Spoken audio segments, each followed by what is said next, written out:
இயேசு கிறிஸ்துவின் இன்ப இனிய நாமத்தில் வாழ்த்துகிறோம். இன்றைய வேத வசனம், அவர் உங்களை விசாரிக்கிறவரானபடியால் உங்கள் கவலைகளை எல்லாம் அவர் மேல் வைத்து விடுங்கள்.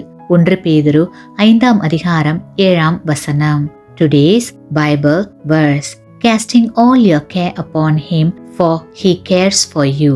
1 Peter chapter 5 verse 7. கிறிஸ்துவுக்குள் அன்பான சகோதர சகோதரிகளே, நீங்களே உங்கள் கவலைகளையும் பிரச்சனைகளையும் சுமந்தது போதும். நீங்களே உங்களுடைய பாரத்தை சுமக்கிறபடியால் கர்த்தர் பொறுப்பெடுக்க முடியாமற் போகிறது. உங்கள் பாரத்தை கர்த்தர் மேல் வைத்து விடுங்கள். அவர் உங்களை ஆதரிப்பார். இந்த காலை நேரத்தில் நம்மை கர்த்தரிடம் ஒப்படைத்து அவருடைய அன்பின் வாக்குத்தத்தத்தை உறுதியாய் பற்றி பிடிப்போம். ஏனெனில் நாம் நினைப்பதற்கும் கேட்பதற்கும் அதிகமாக கர்த்தர் நமக்கு செய்கிறார். நம்முடைய தேவையை நாம் கேட்பதற்கு முன்பே அவர் அறிந்திருக்கிறார். நம்முடைய அனைத்து தேவைகளையும் தமது காலத்தில் தமது வழியில் கர்த்தர் நிறைவேற்றி தருவார். ஆமேன்.